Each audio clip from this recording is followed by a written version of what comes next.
Hey guys, it's Carter from Wheel of Fire Alarms here, and in this video I'm going to show you guys what alarms are easiest to install in my channel and what alarms are the hardest to install on my channel. In this video I will be installing 4 devices. 2 of them are easy to install and 2 of them I'll say are more difficult to install. And I'm going to go over how to install them, so if you guys ever get them, you guys know how to install them. So let's get started.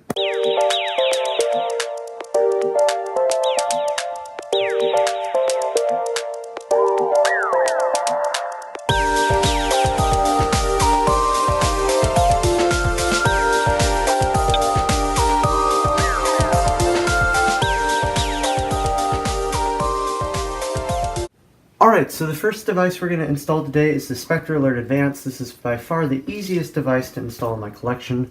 So to install this device, what you do is you take your mounting bracket, you feed your wires through, and then you take one of the screws and you put it in the hole in the back box, just like that. Get my fingers right there to get it in. There they go, that's in. And then you take your screwdriver.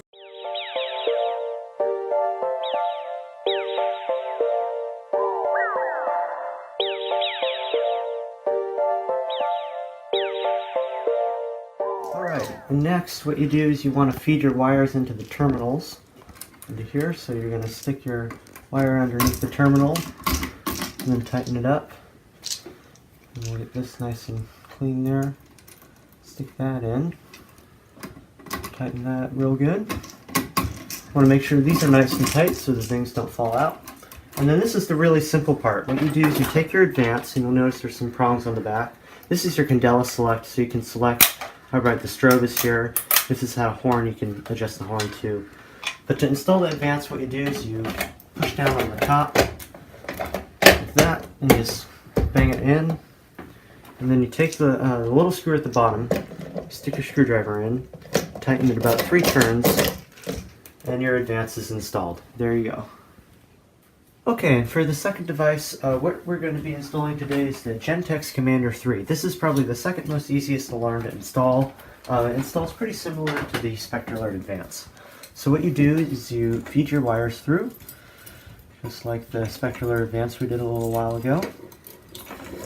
And then you take your screws, and then you put them in the holes.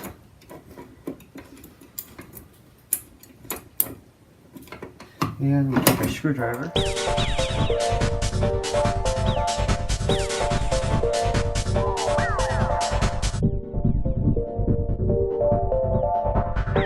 And now what we're going to do is we're going to take our wires and we put them into the terminals here. So you'll notice this is a 4-wire alarm. Today I'm going to do 2-wire operation.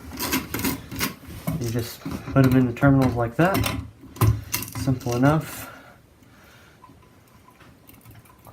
Put that guy in right there. Once that's all done, tuck in your wiring. And then now here's the fun part. So we take our Commander 3, and there's 2 parts to it. There's the alarm part, and there's the bracket part. This part is where you can select your tones, and this is where you can adjust the candela rating on the strobe. We'll set it on 75 candela for now. Then you take the alarm of the left side of the mounting bracket, and stick it in, and lock it into place. Then you take your finishing cover, stick it on like that, and your Commander 3 is successfully mounted. Alright, so the next devices we're going to install are devices that are some of the more difficult devices to install in my collection. We're going to start with the Wheelock E70 speaker strobe. This speaker strobe is very heavy. It weighs about 3 pounds, and it's used in bigger buildings for a voice evacuation system. So to install this device, there's no mounting bracket. You got to tie things directly into these terminals here. So what we're going to do is we're going to take our screwdriver and we're going to install the wires into the proper port. So this is the strobe port. So we're going to attach the strobe wires here, and we screw them in.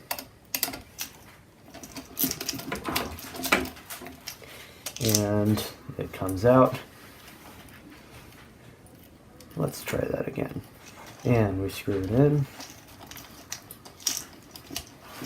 There we go. And now we'll put the other one in.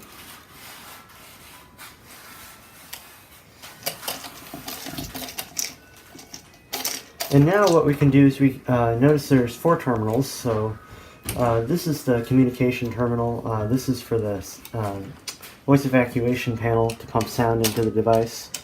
So we can go ahead and tighten these wires now. So these are the wires that go to my custom voice evacuation setup.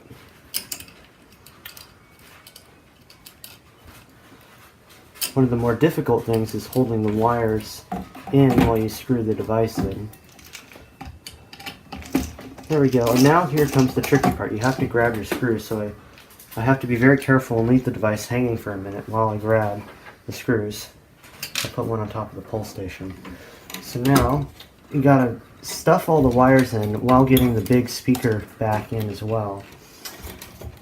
And so then you screw those in there.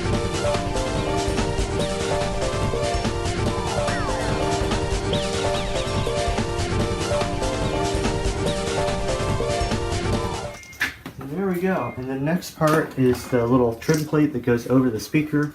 So this just slides on like this, and there's holes here for these really ultra tiny screws to slide in to the bottom like this. And you have your Wheelock E70 speaker strobe. Alright, so for the final device here, and the most difficult device to install in my collection, we have the Simplex 2901-9833 on the 2903 light plate. Whenever someone requests this on a system test, I usually groan because it's a lot of work to install. This thing is over 30 years old. It's a vibratone horn, so it's very heavy. You can vibrate it like that. But anyway, we're going to be installing it on this back box, and we'll see how difficult it is to install. Alright, so the first thing you want to do, and the first thing that's difficult about it, is there's all these wires here. So what you want to do is you want to feed these 2 wires into the back box via a little side hole like this. And then what you got to do is you got to loop these around and connect them to the horn like this. This is basically 2 alarms in one. Now I got to swap my screwdriver head here, because this takes flathead screwdrivers instead of Phillips head. There we go. So now what we do is we tighten this up.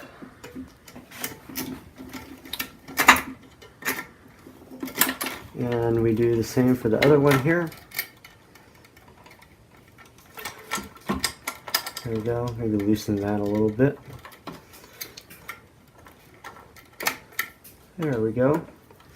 So what this does is it connects the horn to the strobe.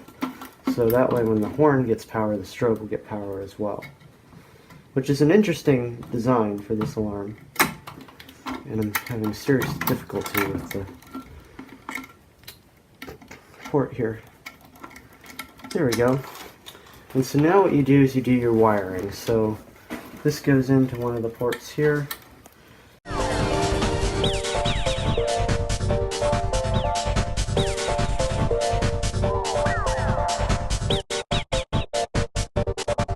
And so now what we do is we put this onto the back box. Make sure all our wires get tucked in. These have to be left out, and I usually just attach them to the side of the back box. Then you take the screws on here.